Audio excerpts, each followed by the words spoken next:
Welcome to the Legal History Project of the Nashville Bar Association. My name is Ed Yarborough, and today it's my pleasure to be interviewing Judge J. Randall Wyatt, Jr., who is Judge of Division II of the Criminal Court of Davidson County, Tennessee. Today's date is June 4, 2012.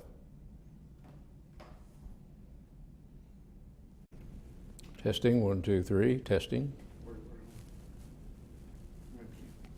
Am I sitting in the right posture? I mean, look in the right direction. Okay. Tell us your name and date of birth. My name is Randall Wyatt, and I was born December the 9th, 1937. Where were you born? I was born at what is now Baptist Hospital, but at that time it was called Protestant Hospital, right on Church Street, right across the street from St. Thomas. Tell us a little bit about your growing up years and your family and so on. Okay, well, I grew up in the Sylvan Park section of West Nashville, around Murphy Road, in that area. My mother and father were both Nashvillians. Mother grew up in that area, on that very same street almost. And my father was from East Nashville, grew up around Trinity Lane. Mother went to Central High School, Daddy went to Lytton. And one was from East Nashville, one was from West Nashville. And when they married, they compromised and lived in West Nashville, where my mother was from. So that's where I grew up. Grew up with one younger brother, Mark, and one younger sister, Linda. And used to hang around in McCabe Park, which was right down the street from where I lived, and ended up starting to school at Sylvan Park. And I went there the first 6 years, and then I went to Cone Junior High School in the 7th, 8th, and 9th grade. And from there, I decided to transfer to Father Ryan High School, which I did when I was a sophomore in high school, and graduated from Father Ryan High School in 1955. Now, your father was a member of the Nashville Bar for a long time also. Tell us about him. Yeah, Daddy was a great guy. He went to high school, as I said, at Isaac Lytton, and in World War II he went into the Navy. And when he got out of the Navy at the end of World War II, you could go into the YMCA law school without having a college degree, as long as you, I think, maybe had served in the military and had a high school diploma. So he started going to law school probably in about 1947, 48, and I remember him when I was in high school, maybe, or before that, coming home and studying at night, and I think he finished law school at the YMCA Law School in 1950. Daddy had all during that time worked as a title attorney or title person at the old Guarantee Title Company that later became Kansas City Title Company, then Chicago Title Company. But when he finished law school, he became the house counsel for the, I guess then, Kansas City or Chicago Title Company. And so he did title work throughout his professional career. He was a lawyer, but he worked strictly in the title company, didn't practice law. Before you decided to pursue a career in the law, you had some interesting experiences growing up. One in particular, I think, involved the lake out at Centennial Park. You mind telling us about that? Yeah, that's a little funny story. My wife wasn't so sure I should be telling this story, but I had a good friend that had a little Harley Davidson motorcycle. I think they called it a Harley Davidson 125. It was a small Harley, and we carried papers together. And this was a silly little prank we did, and why we did it, I don't know to this day what got the idea. Probably could have been my idea, but whatever it was, we decided we were going to the movie downtown. And for some crazy reason, we decided to go by Centennial Lake, Watauga Lake, I think is what it's called, and pick up a duck, and pick up the duck and put it in a box and take it downtown to the movie, which I know sounds completely nuts. We did that, got downtown, and it was either the Lowe's Theater or the Paramount Theater, both of which were on Church Street, where we managed to go in through kind of a side door and get into the area where you could come into the theater without going through the line and where you'd get more scrutiny. And the duck wasn't making any noise, at that time. He was in this box, and we had a big box. And we managed some way, somehow, to get past the concession stand there in the lobby and up into the balcony of the theater. We got up into the balcony. Jack was carrying the box, I might say. I was his accomplice, or whatever you'd call it. He was driving the motorcycle. So anyway, when we get up in the balcony, Jack opens up the top of the box, and the duck goes up, flying around up in the balcony, and quack, quack, quack, and people were jumping everywhere. It was unbelievable and ridiculous when you think about it. And so, anyway, the management comes and they say, get that duck in that box and get out of here, you know. And luckily we didn't get taken downtown or something, because that wasn't really at all anything other than disorderly conduct or breach of the peace. So we get the duck back in the box, get back out on the motorcycle, and that was lucky. We got the duck back out to the lake. And so we didn't really mean to at all steal the duck, but we were kind of borrowing the duck, I guess is what you'd say we were doing. And we got him back in the lake, and some way or another I went a separate way with Jack. He had to go somewhere on the motorcycle, and I just caught a bus over there by Centennial Park and went home down on Murphy Road, and got off the bus down at the corner of 39th and Murphy Road, and came on up to the house about like 8 o'clock instead of the normal 9:30 or 10 o'clock after the movie. So my mother is saying, I didn't hear Jack out there, the motorcycle, leaving me off in front of the house. And I said, well, Jack went on, and I came on home on the bus, Mother. I just decided to ride home on the bus. And she said, well, why would you ride home on the bus? You left here with Jack. And I don't really understand. You're home early, or it's a little strange. And I said, well, it's nothing, just, you don't worry about it. And she said, well, I need to know what this is all about. I said, well, if you don't know the truth, they put us out of the show uptown at the theater, and we were making a little bit too much noise, and they asked us to leave. And I just left, and he left on the motorcycle, and I came home on the bus. And so she wasn't buying it too much, and so the end of the story went on to the next day. My daddy got home from work the next day around 5 o'clock, and he's still curious about me coming home early without my friend. And so my daddy says, Randall, now you tell me what it is that caused you to have to be put out, kicked out of the theater. My daddy's first reaction was that they hadn't treated his son right and had taken his money to go to the movie, and then he wasn't able to see the movie. He was looking out for me. And I said, well, we just made a little too much noise up there, and they asked us to leave. That's all there was to it. So he said, I'm calling the place. So Daddy calls downtown. I'm sitting in the kitchen with my mother and Dad. We're all sitting around and waiting to see what Daddy's doing. My daddy was a great guy in the world in history, you know, but he could be serious about certain matters. And so he calls down, at, like I said, the Lowe's, Paramount, whatever it was. And I hear him on his end line. He's saying, I understand my son was in your theater last night, and for some reason y'all asked him to leave, and I don't really know. He doesn't have a lot of money, and he works part-time after school, and why would you make him leave your theater? What in the world is going on that caused you to take that action?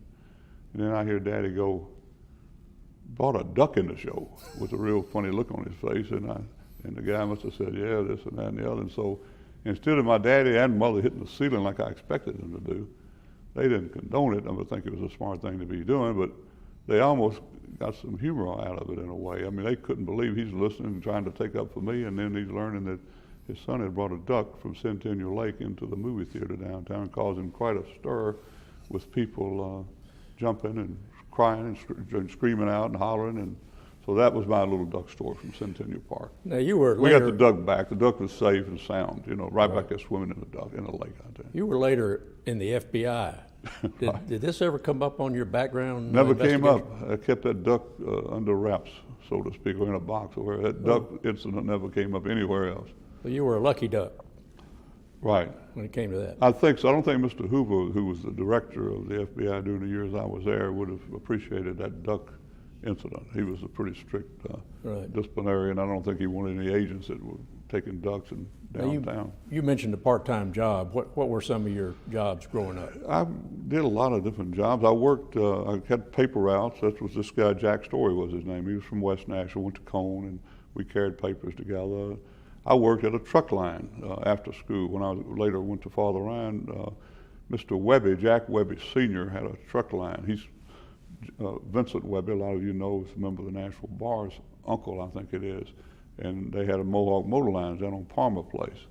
And so I got a job through the office at Father Ryan. I could type a little bit, and took Mr. Long's class out there doing that, and they got me a job in the office. So I'd get out of school at Ryan, ride the bus down to Palmer Place, down around off of the Mumbrum down in there, and I worked a year or two after school at a truck line. So I did that. I worked at the Belmead movie theater out at Belmead when that was a big thing. They had Sunshine Club on Saturday afternoon. Pat Boone sang out there, as a matter of fact. And so I took up tickets and was kind of an usher in the theater. And I did a lot of assorted jobs. I used to cut yards all over the whole area where we lived. I did a lot of that. I was always doing some kind of work like that. All right. Now, you told us about Father Ryan. Where did you go after that? When I got out of Father Ryan, at that time it was 1955, and they had a uniform draft where you had an 8-year military obligation. So you had to go in the service one way or the other. So most people would get drafted and usually end up going in the Army. But the kids I hung around with, I hung around a corner at 46 in Charlotte. That's my old corner. And a lot of guys that lived in West Nashville hung around there, and some of them joined the Marine Reserves, which was a 3rd Rifle Company out on Powell Avenue, out near 100 Oaks now.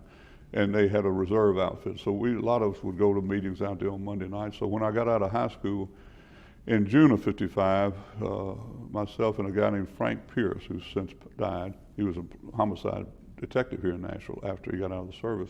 But Frank and I and a guy from Murfreesboro and one from Lebanon got on a train down at Union Station and went to Paris Island, South Carolina. We all joined the Marines for 4 years.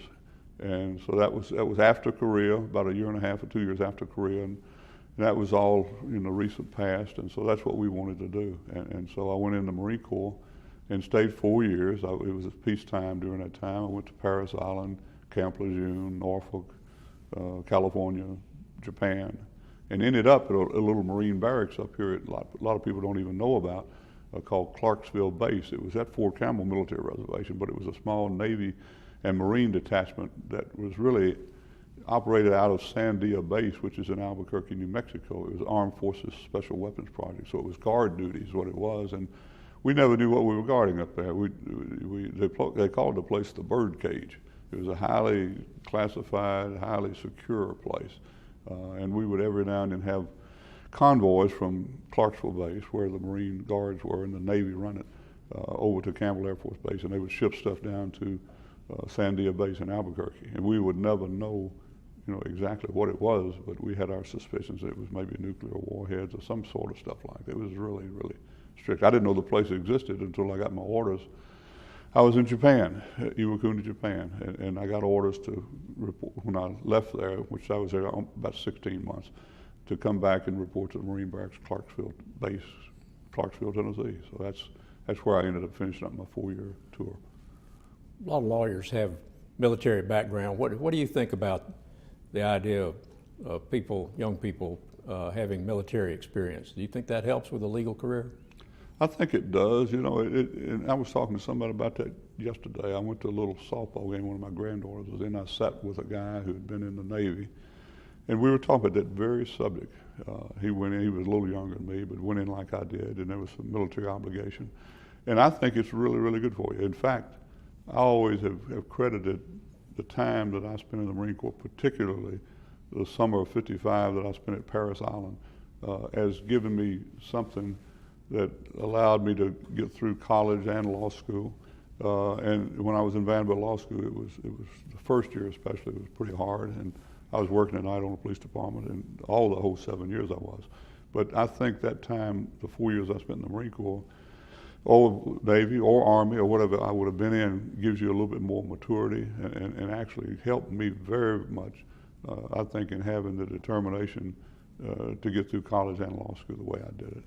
Did you have the GI Bill when you got back? I didn't. I missed the GI Bill by about 3 or 4 months. The GI Bill ended on I remember the exact date, January 31st of '55, and I went in June of '55. So the Korean GI Bill ended about 4 or 5 months before I went in. So I worked full time on the police department, first at the airport police, and then in the patrol division downtown, and then later as a detective. So I worked 3 to 11, 4 to 12. 7 to 3, the whole 7 years. And that was my GI Bill. While you were in college, you did that? While I was in college and law school.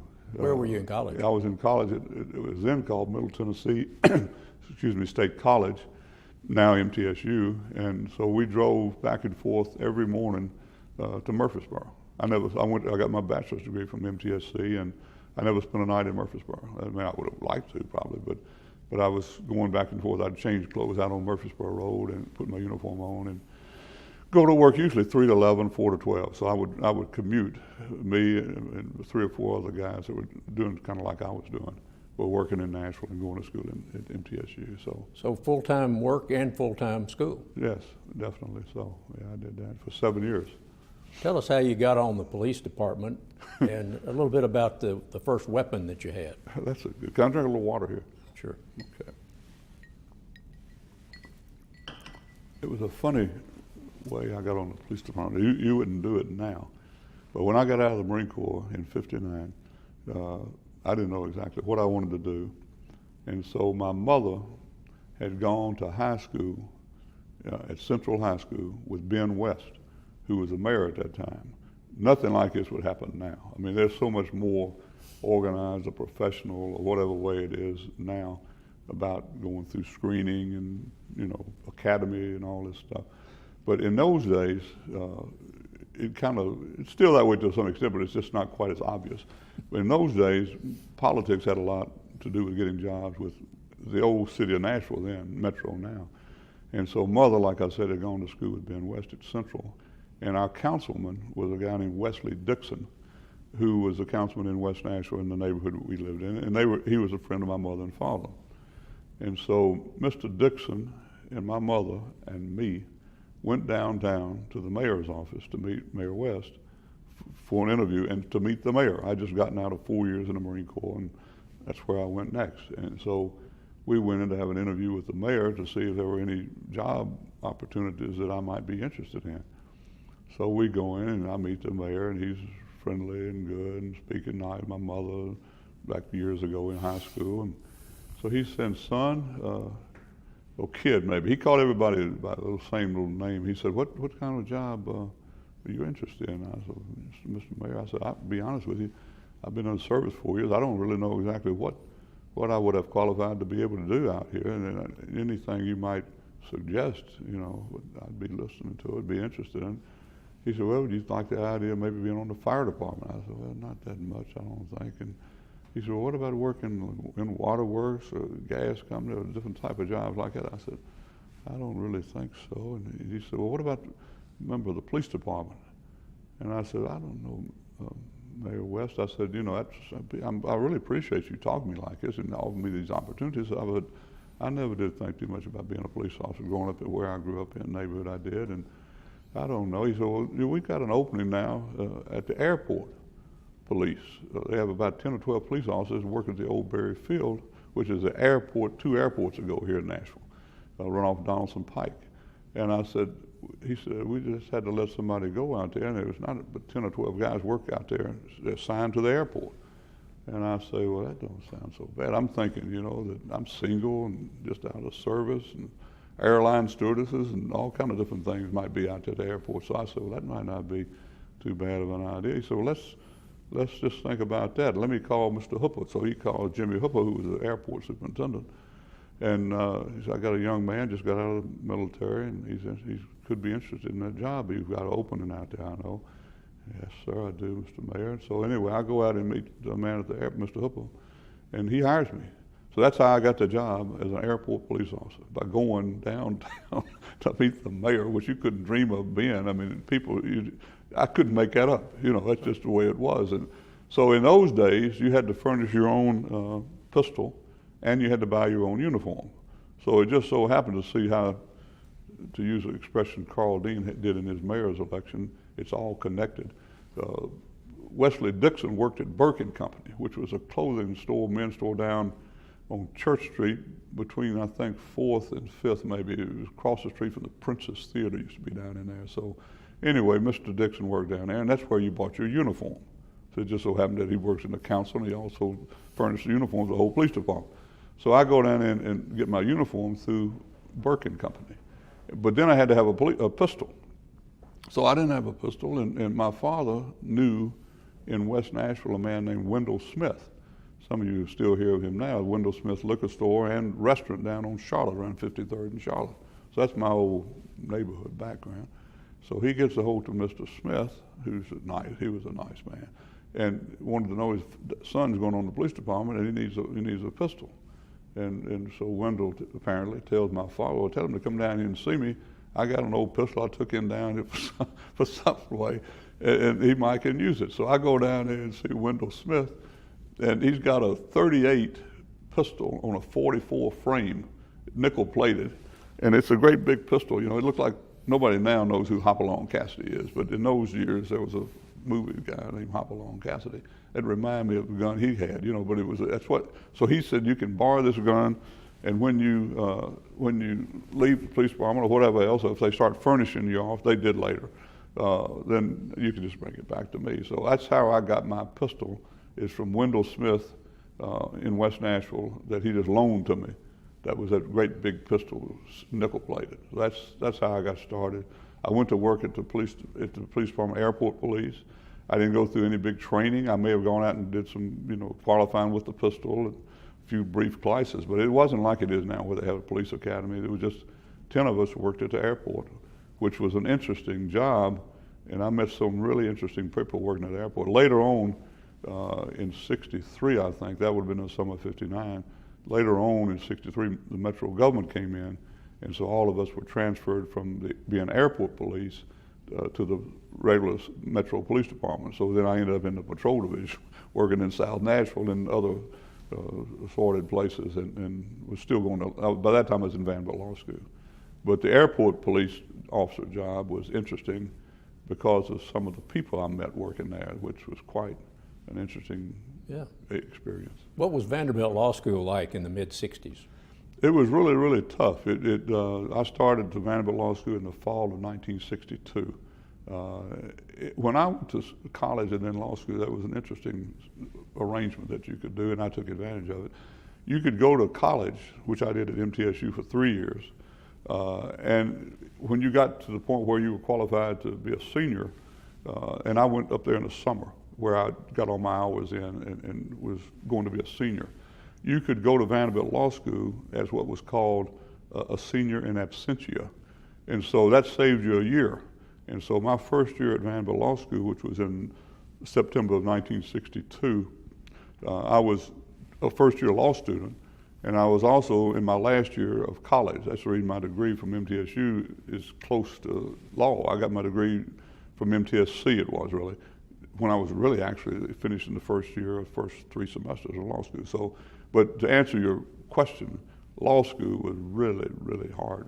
You know, it was a lot, to me it was anyway, more of a difference between going from college to law school than it was from going to high school to college. It was just so much more serious as far as studying, and like I said earlier, I was on the police department. The first year I just took 12 hours the first 2 semesters at Vanderbilt Law School to make up for studying and all. When I got off, which you know yourself, you studied a lot, and that helped me. And I had my days off on the police department on Tuesday and Wednesday, which kind of was in the middle of the school week, and helped me get through the week better. But it was difficult, the first year especially. What was your first job after law school? First job after law school, I decided I wanted to be an FBI agent. I had that background with the police department, and I liked criminal law, and I'd been through the police department in court a few times in criminal law, in criminal court, and so I wanted to be an FBI agent, and so I applied for that in February of '66. I finished law school in midterm in January '66, and I went into the academy. At that time, part of the training in the FBI was in Washington at the old post office building right on Pennsylvania Avenue, and the other part of it was down in Quantico, Virginia. Now they have the academy at Quantico, and it's all there. But I went to Washington. We were married, Kay and I, my wife Kay. We had a little girl, and then while I was in training, she stayed here. And then Jim, our son now, who's a sports writer here in Nashville now, as a matter of fact, he was born that summer, between when I was in training at Quantico in Washington and when I got my first office, which was at Minneapolis. Okay. So we all moved together. She didn't come to Washington, Kay didn't, and then we had 2 little children when we got into Minneapolis. Jim was a baby. How many children do you have? We have 5 children. Okay. We had Angie and then Jim, and then about 19 months, and they were a year apart. And then about 19 months after that, we had twin daughters, identical twin daughters. They were born in Detroit. By that time, I'd been transferred from Minneapolis to Detroit, and we had 2 more little girls. So in other words, we had 4 children, and Angie, our oldest one, wasn't quite, she was about 2 months short of her 3rd birthday. So we had 4 children. No. pretty young. Some of your children are lawyers, and some of them have very interesting careers. Tell us about their current careers. Okay, well, the oldest daughter, Angie, lives now in Monroe, Louisiana. She went to UT, met her husband. He went to Tulane grad school, and he's a hospital administrator down in Louisiana. Jim, our son here, he graduated from UT. He's a sports writer, and he's the beat writer for the Tennessee Titans. He works for the Tennessean, but he's assigned as the beat writer for the Titans. And then Laura, one of our twin daughters, married a guy in Milwaukee, Wisconsin, and she's a registered nurse. She's going to be a nurse practitioner just in a few months. She's gone to school to do that. But they have 3 children in Milwaukee, and her husband's from Milwaukee. Then her twin sister, Lisa, is an attorney here in Nashville, and she's also a nurse. She got a nursing degree from Emory in Atlanta, and then went on and got a law degree. So she practices law with a nursing background. And then Vince, our youngest son, practices law here in the law firm. Was Hollins, Wagster, Yarbrough. Is now, I think, Hollins, probably Rabin and Weissman. So he practices law there. Vince does, our youngest son. And we have 11 grandchildren. Wow.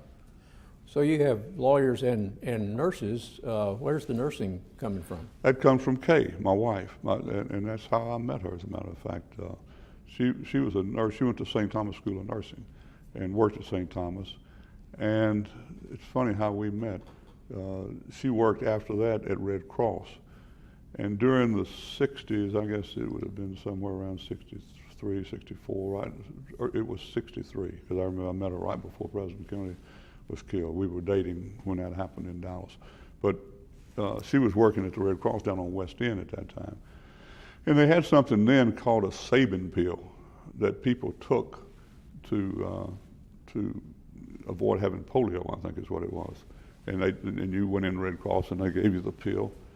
And so I was working 4 to 12 at that time in the detective division on the police department in downtown. And I stopped in a Red Cross to get this Sabin pill, you know, and so the nurse is a pretty nurse, real neat looking young woman. And I had met my soon to become father-in-law, John Cole, before that, and I'd heard about his daughter, you know, working at the Red Cross, a nurse and everything. I never had really met her, so she had a little name tag on Cole, K-O-H-L. And I said, "Are you John Cole's daughter?" And she says, "Yes, as a matter of fact, I am." I said, "Well, I'm Randall Wyatt." You know, she said, "Well, I've heard about you. My dad has told me about you." My mother and father grew up on the same street, amazingly, you know, many years before. I mean, my mother and her father, if I didn't say that right.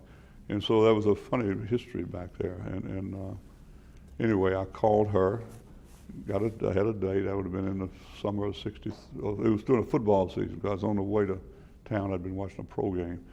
And then from there on, we started dating and got married. And the next year, we got married in 64. Right. When you worked for the airport, Judge Wyatt, you had a lot of interesting experiences. Do you remember some of those that you would be willing to tell us about? Yeah, I had several interesting experiences and met several people that, you know, I really enjoyed meeting. One guy, this is a brief little time here, but I'm a big baseball fan, and I was in the old airport at Berry Field, and when you went into the airport, Sky Chef Restaurant was on your left, and there was a booth there where you paid when you came out, and, you know, card rack and magazine thing. And I would notice a guy standing there, he had a very distinctive appearance. His name is Warren Spahn. And Warren Spahn was a great left-handed pitcher for the Boston Braves and the Milwaukee Braves. And he, in fact, won more games than any left-handed pitcher in the history of baseball. That's how great of a pitcher he was. And he had a 3-year military thing right in the middle of that, and from 42 to 45, where he got the Bronze Star to Battle of the Bulls. So he lost 3 years. But anyway, I decided that I was just going to speak to him. He kind of had a distinctive look. He kind of had a hawk nose. So I said, "Aren't you Warren Spahn?" He said, "Yes, I am." And I'm in uniform, so the guy's going to be nice to me, you know, at least. And I said, "Well, I recognize you." And he said, "I'm on the way to so-and-so to sign my contract for the new year." And he said, "What are you doing?" I said, "I'm just walking around on patrol at the airport." He said, "Well, let's have dinner together." So I went in Sky Chef Restaurant with Warren Spahn, who was a great, great left-handed pitcher and a good guy, too. And we talked about when he was in World War II, he trained at Camp Forest, which is somewhere near, I think, Tullahoma, and went on to Europe and landed at D-Day and Battle of Udge. But he was an interesting figure. A great guy, I really enjoyed him. He's passed away now. Another man I met, that when I met him, I didn't have any idea who he was at first, but I was on duty one night, and this would have been, I can remember almost the exact week when this happened. It would have been the first week of May, and it was in 1960. And the reason I remember that is because the person that I met, in a strange way, was on the way to the Kentucky Derby, and it was on Thursday night of the Derby, which is the first Saturday in May. So what had happened, it was at the old terminal building, old Berry Field, and I get a complaint from the American Airline ticket counter that there's a disturbance down in front of the ticket counter where people sat waiting for flights. So I said, I'll go down there, So I go down to there, and there's a group of people, like an entourage. There's one man that obviously is the leader. He's got white hair. He's an older guy, probably was in his 70s at least, whatever. That's not old now, though. It doesn't seem old as much now to me. It would then, maybe. But anyway, he was there, and he was sort of strange. It wasn't clear whether he was drinking or on some kind of medication or what, but he was acting really, really bizarre, making a lot of noise, doing some funny things. So I walk up, and at the airport, you didn't want to go around arresting people unless it was absolutely necessary. You were trying to public relations as much as anything. And so I go up and speak, and I said, sir, I've had some complaints here. You're fine. I know you're between flights probably, but if y'all could just tone things down a little bit, I'd appreciate it. I was trying to be diplomatic, not knowing who I was talking to. And so he's still mumbling around saying something, So this guy there with him, you could tell he's like a bodyguard or something. Rough looking kind of big guy, He comes, he says, do you know who you're talking to? I said, not really. I said, I don't know. All I know is I've got a job here. And I said, he was making a lot of noise. And he said, well, you're talking to Earl Long. I said, Earl Long? And then I realized that's Huey Long, who was a very famous guy in Louisiana politics and actually ran for president, I think. Whatever it is, Earl Long had been, until just a month or two before that, the governor of Louisiana.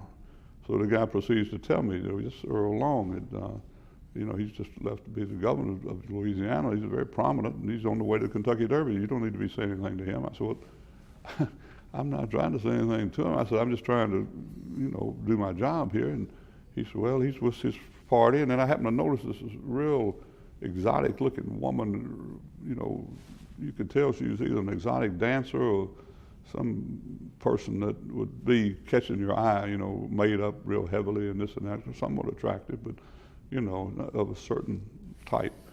So anyway, I noticed her, and later on I'm leading to something here, I figured out who she was. But anyway, I was telling him, well, look, I got a job, and, I got to get things under control. He said, well, you can't be talking to the governor. He's the governor of Louisiana. You need to check with your chief or whoever you. I said, look, you got to calm down. I said, I don't want to do anything here to arrest anybody. So it finally smoothed out, and their plane, luckily, it was called to go to Louisville, and they all boarded, about 15 or 20 people. They had an entourage there, including this eye-catching woman who was some kind of a dancer or something, much younger than Mr. Earl Long. And later on, they left, and then a few weeks after that, I read in the paper where Earl Long's wife was trying to have him committed into a mental place there. I think one main factor from what I could gather later on was the woman who he was with, who later on I figured it may not absolutely have been her, but I'm 95% sure it was Blaze Starr, who was a very famous exotic dancer in New Orleans, and was later in a movie about him. There was a movie called Blaze, if you remember, that Demi Moore played Blaze Starr, and Paul Newman played Earl Long. So I'm thinking later on in life, they went to the Kentucky Derby, I assume, and got home. But later on, a month or two later, they were trying to get him committed. This was in the summer of 1960, and then in September of 1960, he died. So that was Earl Long. That was my interesting experience with him. And I thought later on, when that movie came out, had I been a little bit more aggressive or whatever it could be called, and arrested him for disturbing the peace down there, I probably would have gotten into that movie Blaze with Demi Moore and somebody playing my role at the Nashville airport. But he was a very, very interesting case.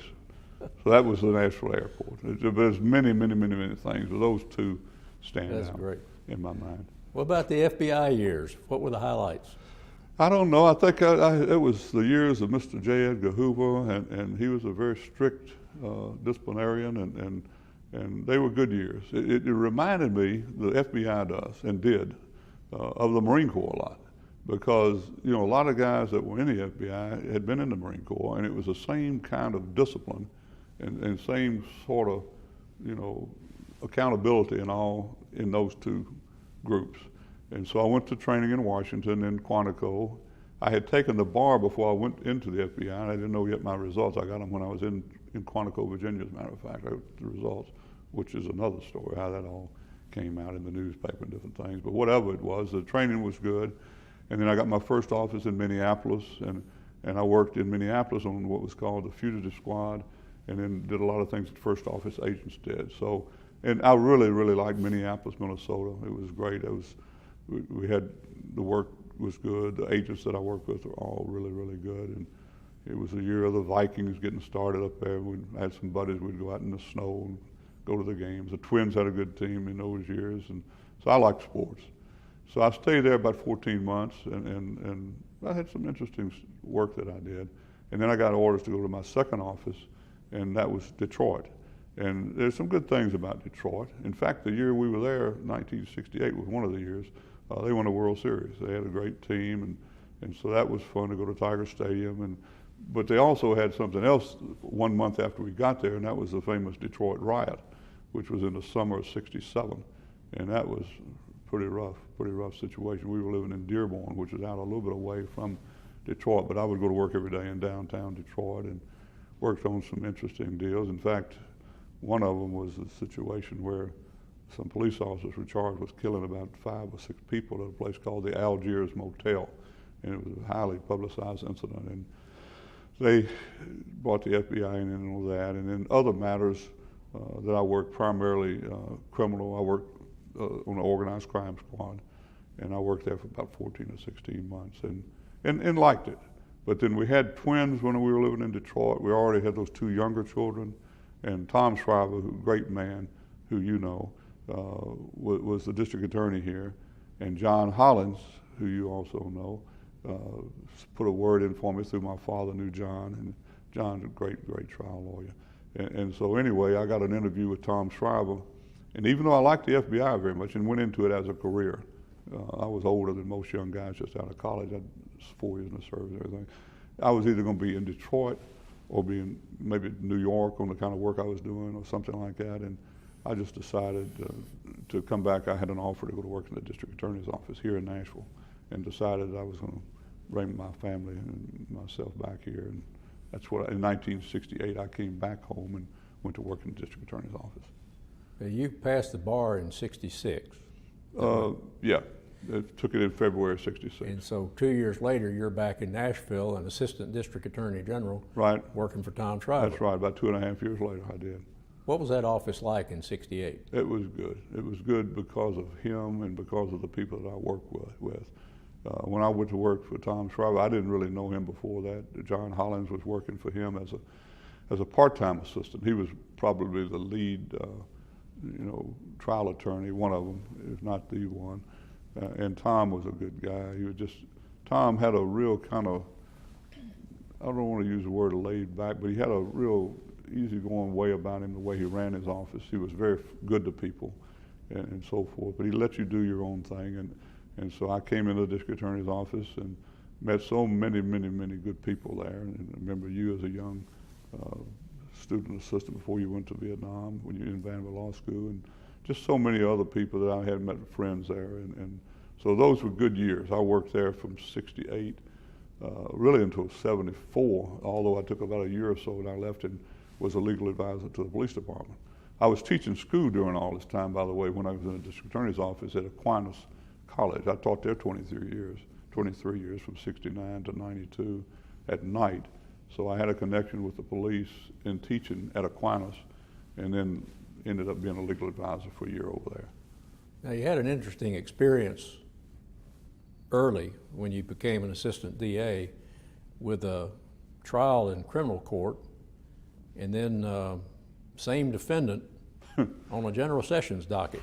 Tell us about that. Right, I've forgotten about that. When you were asking, I was wondering what you were leading to. The first month or so I was in the district attorney's office. I was in General Sessions Court primarily. That's where you started. And Joe Losa was the General Sessions judge that week, and I was in his court. And anyway, Tom Shriver, the DA, thought it would be good for me to get some trial experience with who he thought, I'm sure, was the best trial lawyer. He had John Hollins.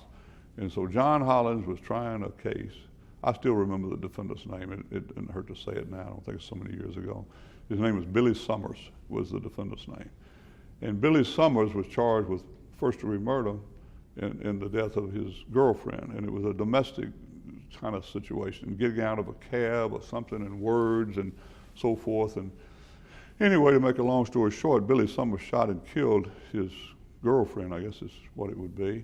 And we went in there to try the murder case. And it was a memorable trial because of the personalities involved. John Hollins was a great trial lawyer, but he would get a lot of times really exuberant and loud and aggressive, or whatever word you'd use for him as a prosecutor. On the other side of the table representing Billy Summers was a lawyer that was another just great trial lawyer named Bob Lillard. So Bob Lillard was representing the defendant, and Hollins and I'm sitting in with him, were representing the state. And so we tried the case, and I thought during that trial, I said, I'll never be able to do this. John is such an orator, and Bob Lillard was a master at that as well. And they were screaming back and forth at each other, and it was just really a great. Probably two of the biggest voices at the Nashville bar at that biggest time. Voices and just outstanding lawyers in every way. Yeah, they really were. Bob Lillard was a great guy, as was John Hollins. But anyway, in those years, the jury assessed the punishment. Not only did they determine guilt or innocence, but then they went on without really any insight about the person's background, and then started deliberating on the penalty. And so in this particular case, there was a guy hanging around up here that admired John Hollins a lot, and he's a friend of mine too, Charlie Hunter. So Charlie was lurking around. It was his case, and he was saying he thought this would happen or that would happen. But to make a long story short, the jury came back with a verdict of first-degree murder, which we thought maybe Charlie did, and I kind of thought it would be more like second-degree or voluntary manslaughter under the circumstances. But anyway, they found first-degree murder, and the minimum sentence in those years for first-degree murder was anything over 20 years. And so they sentenced Billy Summers to 20 years and a day. And so that was the sentence. And that was my first experience in a criminal trial as a lawyer. And so then Judge Draper was the judge, and Judge Draper accepted Mr. Lillard's motion to allow him to stay on bond pending the outcome of the appeal. And so we all leave the courtroom together, John Hollins and myself, Bob Lillard, Billy Summers, the defendant. We all leave like, that's, the trial's over, and he goes on home. That was on Tuesday night. On Wednesday morning, I couldn't make this up. On Wednesday morning, the very next morning, I'm back in the minor leagues or whatever you'd call it. I'm back on the state traffic docket down in General Sessions Court, away from criminal court. I go to court on my docket, and Judge Losa's down there, and the first name they call out on the docket, Billy Summers, charged with driving on a revoked driver's license. And so driving on a revoked driver's license at that time carried a minimum fine of $2 in cost and 2 days in jail.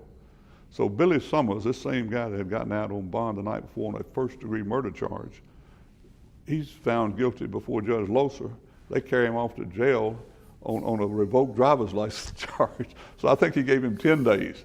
So the man who walked out of criminal court up there in Judge Draper's court on appeal bond ended up going to jail the next morning in General Sessions Court on a revoked license. I thought it was so funny. I told John Hollins that story. He loves to hear that story. So yeah, we got him the next morning. Got him some time. Tell us a little more about Tom Shriver. Tom Shriver was a unique, good individual, if there ever was one. He was a real bright lawyer, knew the law backwards and forwards, very fair man, I think. He was a prosecutor, so therefore you think of somebody that's prosecuting people, that's aggressive, that is on the side of the state trying to find people guilty of different crimes, and he did that. He did that very well. But he also was a person who I think cared about people and tried to look for some good in people, no matter what his job responsibilities were as the prosecutor. He was very, very honest guy. He had great integrity. He treated the people that worked for him very well. Every year they'd have a little Christmas party out at his house, and he lived out toward the end of Leland Lane or somewhere in that general direction.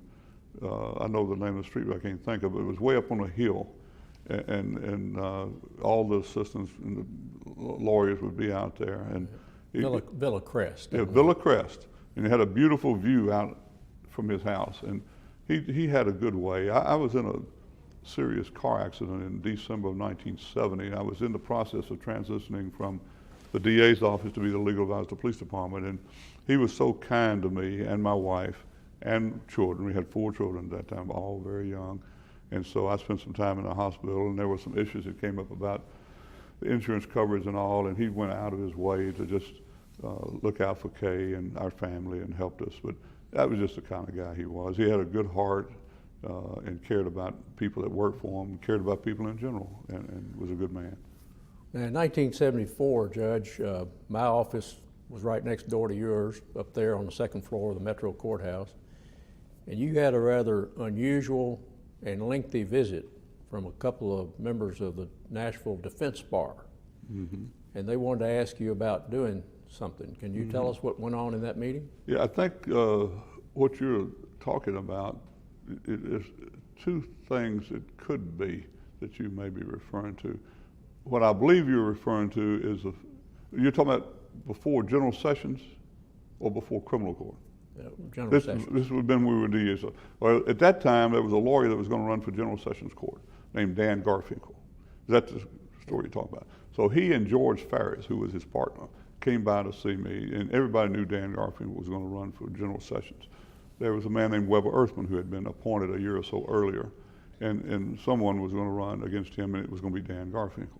And they came by to let me know that Dan decided, George was going to run, not Dan. George, and Dan was his partner.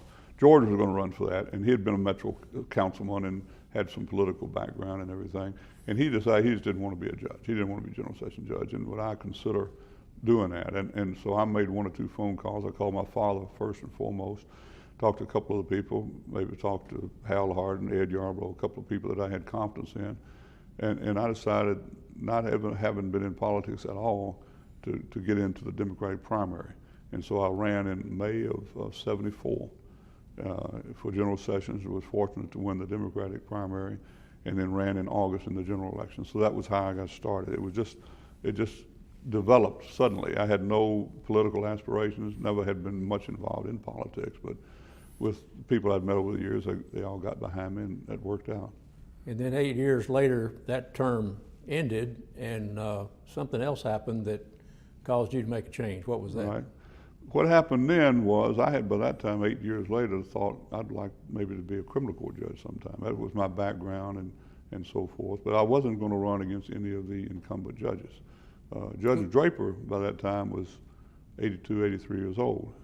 And I'd been in his court a lot. In fact, that first trial I mentioned earlier with John Hollins was in his court. And I was very fond of Judge Leathers and Judge Cornelius. And so none of the 3 of them would I ever run against. I just wouldn't do it. People were trying to tell me, well, you need to run against Judge Draper. And, you know, he's been here years and years and years, since 37, and this is now 82. And well, I'm not doing it. I'm sorry. You're going to find somebody else. I'm not going to do that.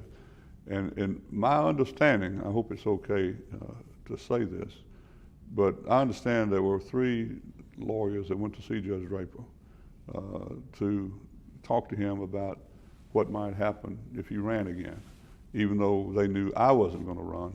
And was somebody who had been a General Sessions judge 8 years that might have considered it. They knew he was going to have opposition. And so these lawyers mentioned to him that he might ought to consider retiring and leave on good terms, and so highly respected. And they were able to prevail on him to not run another time in 82. And so when those 3 lawyers got the word to me that he had decided to not run again, then I managed, with your advice and other good friends' advice, to get my name out and jump into the race early.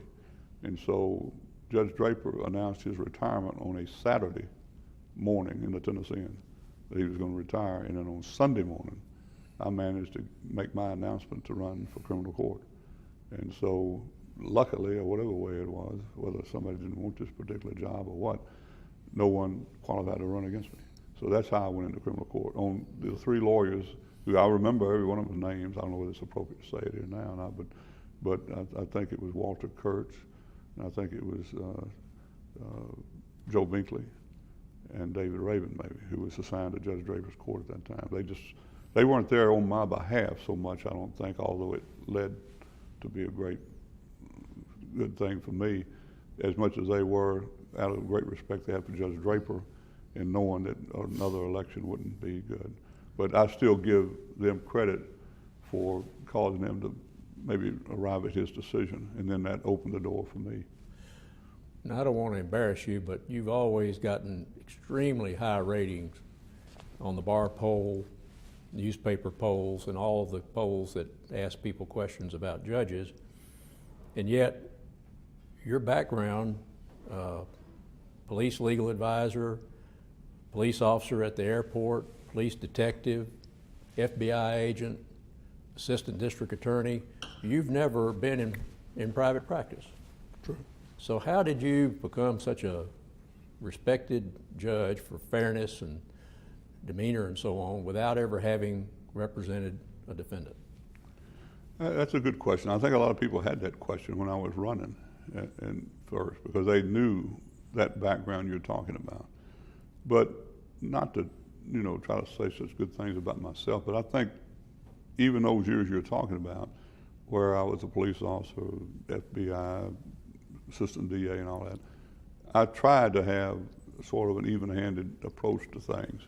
And even though a lot of times you had to be firm and handle things in a serious manner, I think you also should always try to, and I tried to do it, treat people fairly, treat people the way you ought to treat people and the way you would like to be treated. And so I tried to remember that, and I guess I was a little conscious of the fact that was aware of that perception that you were talking about that people could have had. And I don't think I've been over the other way to cause people to be less mindful of that history and background. But I don't know. I just think I just tried to be myself. I think if you can just be yourself, and if you've had a history and a style of treating people, try to treat them fair, that carries through on that, and you overcome that expectation. One of the things I was going to ask you in that regard, your family from around this area, and you've had such a great family. Do you give them some of the credit for your ability to be the kind of judge you are now? Without any doubt. Yeah, I give a great deal of credit, number one, to my wife. My wife is a lot more stable-minded and so forth than I am. She's been a great balancing thing for me. I've grown up doing a lot of crazy things, not bad, hopefully, but, kind of enjoying going here, going there. I want to go into service. I want to do all these different things.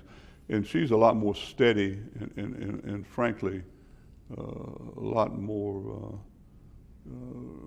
I don't know what the word I'm trying to be saying here, even-handed, responsible, conservative, I guess is a word you could say, than I am in a lot of ways. And she balances me out really, really well. I was lucky I ran into her. Now, part of that relates to the church. Tell us about that. It does. Yeah, I go to St. Henry's Catholic Church. I was actually raised as a little youngster in West Nashville at what was then St. Andrew's Episcopal Church that later moved over on Woodmont, that particular church. There's still a church there. It's at 46 and Park Avenue. But when I started going to Ryan, I started, having all the teachers there at that time in the early 50s were priests. And it was an influence that was good in those years. And I started going to church down at St. Anne's and the COIO, which is a social organization. I started hanging around there, and I just was attracted to that religion. And there was a priest there who's very ill now. As a matter of fact, I just went to see him about 2 weeks ago, and great man, Father Bevington. Father Bevington is the district attorney's wife's uncle. So in other words, Torrey Johnson's wife is his niece, and he's just a wonderful, wonderful priest. So under his influence, I started taking instructions down at St. Anne's, which is at 51st and Charlotte, and ended up becoming a Catholic about 3 or 4 months before I went into the Marine Corps. I just wanted to do that. And so then Kay and her family were Catholic, and she's very religious and devoted to the church and so forth, and her family was. So through that, I think that's another good influence. Kay and the church, and my father was a great influence, and mother all through my life. So now you have one other religion, and that is the religion of Vanderbilt athletics. Tell us about that. Right, I've had that religion since I was a young age, and my children, the 2 sons especially, they're caught up in that same deal. I feel like I may have brainwashed them or whatever and caused them to having some tough weekends every now and then. But when I was real little, my father used to take me over to Vanderbilt football games. I remember the first football game I ever saw. It was 1947, and Vanderbilt played Ole Miss. And Ole Miss was a big power. They had a quarterback named Charlie Connolly, who later went on to play for the New York Giants, and a big end named Barney Pooh. So Vanderbilt was a real underdog that day, I think. And Vanderbilt won the game over there, 10-6, 10-7 was that kind of score. And I always remember going off the field. I was at that time about 9 years old, and people were all mad, and it was a big controversy. There was something about a pass that had been tipped by a player and been caught by another player for Vanderbilt. And the referees ruled in Vanderbilt's favor. That later became a rule that was back and forth in the NFL, but not what one offensive person can tip a ball, and they've changed that now, I think. Whatever it was, I asked my daddy, I said, Daddy, what is going on? These people are really mad and arguing about this and everything. Is the game over? And we were walking down the field toward the other end of the field, and he said, it's over, said, and it turned out in our favor. Said, I don't know exactly what that was. But anyway, that's the first game I went to. So I've always, for better or for worse, thicker and thin, whatever the words are, I've always gone. I still have season tickets and basketball as well, and baseball. I've gotten into Coach Corbin is such a great coach, I think, over there now, and I've just always been a Vanderbilt fan. Football, basketball, baseball, and then my 2 sons have followed along that same way.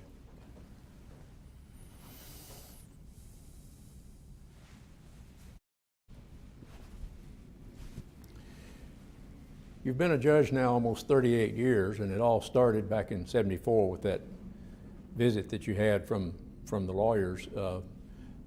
And you've really only had one major contested election, and that was in 1974. How did you get through that without any background in politics? Okay. Well, like I said a little earlier, I didn't have any background in politics, and I called my father, and he thought it sounded like a reasonable thing to consider. Then I called Hal Hardin. Hal is a real good friend of mine, and we tried cases in criminal court together and had been good friends. And Hal had been in a lot of campaigns. He'd been in the John J. Hooker campaign and done a lot of political stuff. And so I called Hal, and then I asked Hal to be my campaign manager. And then Tom Shriver, who was the district attorney at that time, who was just as fair as he could be, but very ethical about everything, he knew once I got into a political race that it wouldn't be too good for me to keep an office and keep trying cases in the district attorney's office, running in the primary and everything, so, and the general election. So he suggested that I might could take a leave of absence, which he let me do. It was a little tough because we had 4 children. We had Vince, our youngest son, was born right in the middle of the election, as a matter of fact. But anyway, I called Hal, and Hal said, that's a great idea. And so I said, well, I would like for you to be my campaign manager, but I got to have an office someplace. So Hal said, well, why don't we get you an office down in the basement over here? And he was at that time in office with the Normans, Mr. Jack Norman Sr. and Herb Rich and all those good lawyers, Jack Jr. So they had a downstairs basement over this place. It was on 3rd Avenue, it backed up to Prentice Alley.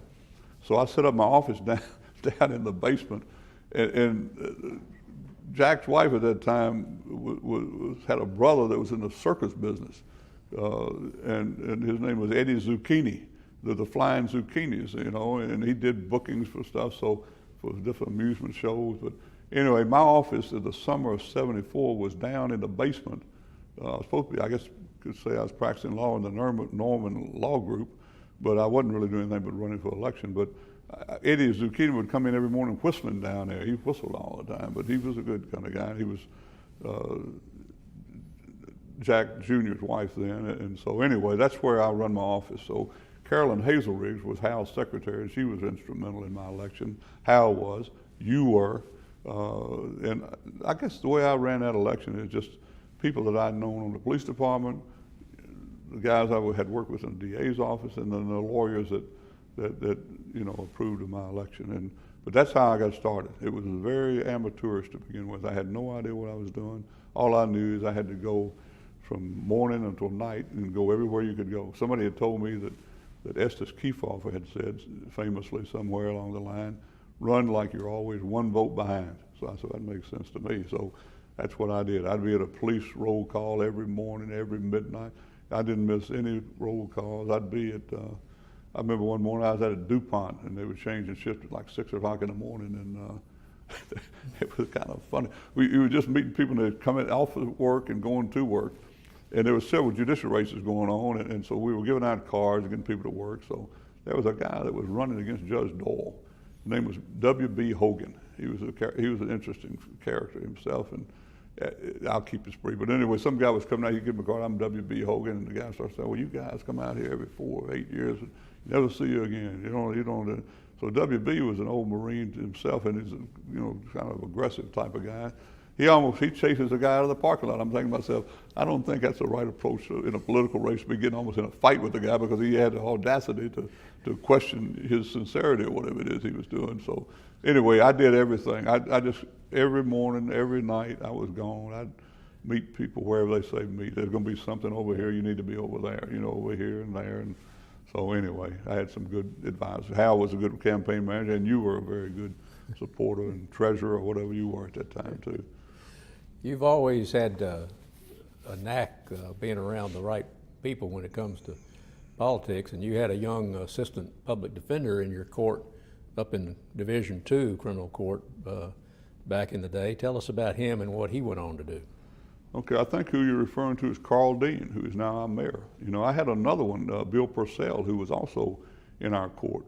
Not as much as Carl, but I've had two, the most recent mayors that were assigned to our court. But Carl is who you're talking about, and Carl Dean came to Nashville in the early 80s to Vanderbilt Law School, met Ann Davis, which was one of the best things that's ever happened to him, and then they got married, and he stayed here in the public defender's office. But he was assigned to our court in the early 80s, and he was just a natural, I thought, as a trial lawyer. There's an old movie, it's one of my favorite movies, On the Waterfront, that Marlon Randall and Lee J. Cobb and Rod Steiger, all these great actors are in this movie, and there was a line in there between, Marlon Brando and his brother, Rod Steiger, in the back of a car about, he was complaining about he could have done so much better. I could have had class, I could have been a contender.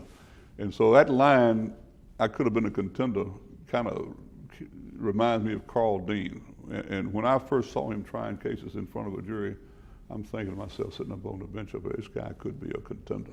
He just had a good way about him. Joe Binkley was like that, another lawyer I mentioned earlier, that in front of a jury, you, Ed Yarbrough, are like that. You have a way of talking to juries and really talking to them, not down to them. There's a difference. And there's a knack for that. And it's nothing but a sincerity about it, but it also is a personable, caring about other people approach. Carl had that, you had that, Joe Binkley had that, other lawyers I could go on. So not everybody has that, but a lot of them do. But Carl was very successful in trying some tough cases, because the public defender gets the cases that nobody else will take, such as some of the prominent defense bar. And so he was in our court for, I think, about 6 or 7 years. He was there as an assistant, and then he became the public defender, and he liked Division II so much, he just stayed in Division II and tried cases. So I've been very proud to see him and his development as a political leader in this city, and I think he's a good mayor, and I think worlds of integrity and ability and vision. So yeah, he was one of the better ones. You also had a lot of folks come through as court officers and court clerks and other folks. Anybody stand out in your mind as being particularly prominent? Yeah, I appreciate you mentioning that. I had early on, C.T. Fryer and K.O. Smith were my two first court officers when I was in General Sessions Court. They both came with me to criminal court.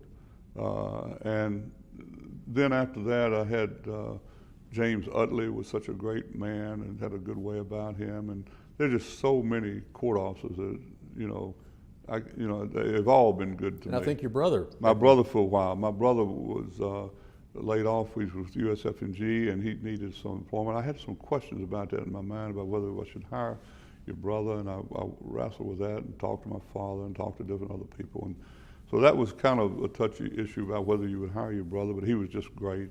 And he later got multiple myeloma and died. He's been dead now about 7 or 8 years. But that brought us closer together. He was an outstanding court officer. I treated him just like I treated all the other court officers, and he was good. But I've had just my success, if I've had any, I think has been largely dependent on the staff that's worked for me, from my secretary to my court officers to all the court staff. Did Steve Dozier work in your court? Steve Dozier did work in my court. Steve Dozier was one of my law clerks for 2 years. He was going to, at that time, I think it was the YMCA night law school, where my father also went. I think I mentioned that earlier. But anyway, he was there, and then later on, a few years after that, he was tried cases as an assistant district attorney in our court. But Steve worked for me for 2 years, and great job. Steve's doing a really good job as a judge, and you could tell he would be that because he was very bright and very thorough and just sharp guy. And so I've had some great law clerks. Steve was one of them. But all the assistant district attorneys you see now that have done so well have at one time or the other been the lead assistant district attorney in our court. And I'm talking about people like Tom Thurman, Cheryl Blackman, Katie Miller, Torrey Johnson, Mark Beveridge. I could go on and on and on. That's quite a list. And I had some great people that I could rely on. David Rabin, the very first one, outstanding. I'm leaving somebody out, I'm sure, but I've been very, very fortunate with assistant DAs that I've had that have been in our court. Now, you mentioned that for a brief time in the summer of '74, you had an office there in the basement of the Norman Law Office, and a few years ago you received the Norman Award, which is the highest award given to a practitioner of criminal law at the Nashville Bar. What did that mean to you when you got that award? It meant a great deal to me. I mean, I'd been in criminal law all these years. I was blessed and fortunate to get to know Mr. Norman when I had that summer down there in the basement. I'd known him before then. I'd been in maybe 1 or 2 little trials with him and nothing major, but I had, had some experience with him. But when I worked that summer, every now and then, maybe it was just 3 or 4 times, late in the day, I would think it'd be good for me to go up if Mr. Norman's not busy and just talk to him a few minutes. He wasn't busy. So I'd go up, and he'd always find time to talk to me, and as a man of great wisdom. And I really valued and appreciated that opportunity to work down there, if for nothing else, to kind of just get to know him a little bit. Nothing really close, but enough where he took a personal interest in me, and that made me feel good. And then to get the award in his name as someone has done something in criminal law in my career, I was very humbled by that. Very, very honored and appreciated it very much. I did. Now, Judge, over 38 years, 30 of them in trial court, trying the big cases that come through the criminal court all the time. I know you've had many, many cases, and I know some you can't talk about because they may still be on appeal and so on and so forth. But just tell us, if you would, any case that's particularly memorable, or just how the court has changed over the time that you've been there. I don't know if I could think of anything that would stand out as extremely memorable that wouldn't be maybe in the category that you were first talking about, that could be on appeal. The only change now, I guess, that you have, major change in the criminal law, is that when I was in a district attorney's office, as when you were, you tried the case and then you decided before that same judge what the penalty was. And so when I became a criminal court judge, it actually changed the year I went there in '82, I think. But the responsibility is a lot more on the judge now to set the sentence than it was when I was trying cases in there. And that's actually probably the most difficult part of being a criminal court judge now. There are some cases that you have an automatic sentence for, and there's not that much discretion about it. But in an awful lot of cases, it becomes the judge's responsibility to determine, once guilt has been established by the jury, what the sentence is. And that may be easy. The job I have may look easy. You know, when I tried cases in Judge Leather's court, Judge Draper, Judge Cornelius, being a judge looked like a pretty, you know, easygoing sort of job. Not easy, not really, that's not the right word for it, but it didn't look like anything that would be extremely difficult to be dealing with on a daily basis. But there are things that go into that job that you don't really appreciate until you're in the job. And the sentencing, however simple that might look to people, you know, the guy's guilty and he gets this or he gets that. When you have these big sentencing hearings where it's highly contested, one side of the courtroom is the family of the victim, which you naturally have a lot of compassion for and understanding and try to show respect for. And on the other side is the family of the defendant. And even though maybe the defendant has done some things that are very bad and is going to be punished and sentenced, he does have a mother, he has a wife, he has children a lot of times, and so it's not quite as simple as it looks. And if you have feelings, I mean, I guess if you didn't care about people and you didn't think about it and try to, you know, try to be fair as much as you can to people, then maybe it'll be easier to do. But if you have feelings and actually do care about people, that is not an easy thing, the sentencing part. So you end up doing what you think you're supposed to do, but not everybody's going to be happy that day up there.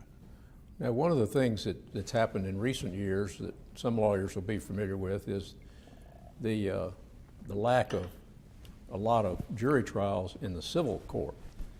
The circuit court one year had an extremely low number. I don't know what the number is now, but that doesn't hold true in criminal court, does it? You try jury trials on a regular basis? Yeah, pretty much so. You know, we have cases set most weeks. There are some non-jury weeks where we do motions and different things, but you know, we try cases most every week. Every week's when things fall through at the end, they have pleas, but we pretty regularly try numbers of cases, you know, so we do. All 6 criminal court judges. We got 6. When I first came around criminal court, there were 2 criminal court judges, Judge Draper and Judge Leathers. Then there was 3. Judge Cornelius was added. And later on, we had the 4, and now we got 6. But we stay pretty busy. The criminal courts don't run out of business up there. We don't have to advertise. We don't have to do anything. People just keep coming around up there, you know. So now another thing that's changed, I don't know if you'll agree with this or not, but I think you might, and that's the way the news media covers the court. Back in those days when you and I were together in Judge Leather's court, there were reporters coming in the courtroom and taking notes and calling us after work and so on and so forth, but does that still happen? You don't have that as much anymore. You know, that really is something that I think someone's missing out on. When Kirk Loggins was the reporter that handled the courts for the Tennessee, and before him I think it was Ken Jost and different people, there's more than that have done that, but especially Kirk Loggins. He was there for many years. He had an office down in the basement and all. And he knew everything that was happening in the criminal courts. It was like a magic thing. You'd have some hearing that would be maybe a little controversial, and you'd just assume maybe some days not have all kind of scrutiny about it in news media and all, you know, but just as soon as you were getting ready to start that hearing, there comes Kirk Loggins in the door. So it was funny. I was very impressed with his abilities as a court reporter, news writer. And he didn't miss a trick. I don't know if he did, I don't know what it was, but in those days, the public learned a lot about what was going on in their courts. And they were, every week, every few days, there'd be something. And now, you don't have that. You don't have a reporter assigned to the criminal courts. And, you know, you go through some really big, serious, interesting, I think, cases that nobody ever knows about. Right. And back in those years, the public pretty well knew. You know, my father would call me at night. We used to talk to each other about it every night. And he'd be saying, well, you look like you're doing a lot. Got a case up there this week. And I said, yeah, well, you're all right, Daddy. I said, but, you know, last week they didn't cover something. We're doing something every week, but the ones you're talking about gets in the media. But when Kirk was around at Kirk Loggins, you had a pretty good coverage. And I think Maybe it's just me because I work there, but I think people are somewhat interested in some of these things. But now it's a hit and miss deal. If somebody tips off somebody about there's going to be something, and they come in, and the TV stations come in, and they have their sound bites and little stories, and sometimes they haven't been around during the trial and don't have the full understanding a lot of times of the issues and what's going on. So I think that's something that has changed, I don't think for the better. I'm not saying the writing isn't good, I'm just saying that there's not a comprehensive coverage at all where the public could keep up with what's going on in the courts. Now, Judge, you've had some help along the way. You have a court clerk who's been with you how long? Barbara Wise has been with me since probably the middle of the 80s, and she's as good as it gets. That's a Jack Nicholson line out of his movie, maybe one of them, but she's as good as it gets when it comes to being in the job she's in, which is in-court clerk. She's so smart, and she knows things before it even happens around there, and frankly, she knows as much law or more than half the people that come around the courts up there. You know, she's just really, really good. So, yeah, I've been blessed with her. She's just been excellent. And I think when I first went on the criminal bench, Jerry Searcy was my clerk, and I had known her in general session, and she's good and still a friend of mine. But she retired, and Barbara's been with me now probably 20-something years at least. Right. And so that's a really good thing for the judge to have. Everybody knows that she's the best in the building, and so that's my clerk. And Debbie Franklin, originally from Maryville, Tennessee. That's exactly She's been your secretary for She's the secretary and been great, just sweet, good, smart, competent. Before her, Linda Hoppin was my secretary, and she was also very good, and she had been in general session. So I've been blessed with 2 secretaries. I've actually had one more. I had another secretary, Darlene Pridemore was my secretary. Right. Yeah, but when I first went to criminal court, but I've been blessed with Linda and then Debbie in more recent years. And sometimes when I'm over there in the Birch building and I'm in another court, I see some of your court officers moving very quickly to look for certain lawyers that may be needed in Division 2. How have you had such a staff of court officers that take such good care of you? They got to be pretty quick, some of them. You know, there's certain lawyers, you know who they are, and I'm not going to say them now, that, you know, are in too many places. They're overextended. You can't find them. You know, a certain name come up. Then I've got some court. Tim Dickerson is a really good one. Tim Fox, Big O, we've got handles of prisoners. Thomas, Mel Harders is excellent. All these guys, they know what I'm looking for, and you know, you need to find those people. And let me say another word about something else that to me is one of my main pleasures out of being a judge around there is dealing with jurors. To me, jurors that come and serve in those courts and listen to all that they listen to and do what they are called on to do are the most vital part of that whole system. You know, I think they make $10 a day or 15 or whatever. It's ridiculously low. But I really, really make an effort to show how much I appreciate jurors, because without the jurors, the system wouldn't work. And I've had such good fortune of having, you know, you're always going to have different types of people. And I've had a few little mix-ups over the years. You got to have when you're dealing with 12 people. That's going to be a problem from time to time. But I really, really appreciate people who serve on juries. And I tell them that, and I mean that, because they come up there out of nowhere, just never heard of this stuff, and all of a sudden they got all this going in and out of the courtroom and, you know, away from their families. So to me, jurors in the criminal court are to be admired and respected very, very much.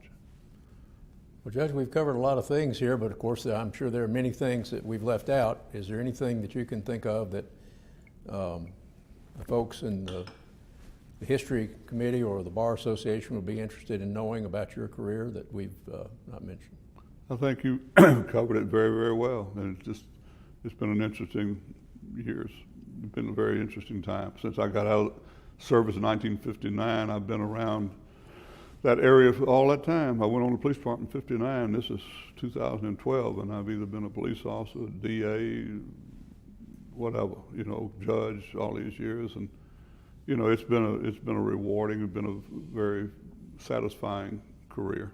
You still enjoy it? I still do, yeah. There's some days I think I've enjoyed it about as much as I can stand. but there are most of the time, I get a lot of satisfaction out of what I do. I feel like I'm trying to help people and do the right thing and treat people right. That's what I'm supposed to do. Well, thank you very much for doing this. It means a lot to us, and we really appreciate it. It's been my pleasure, and I'm glad you're the one that did the interview, Ed. Good friend. Thank you. Thank you.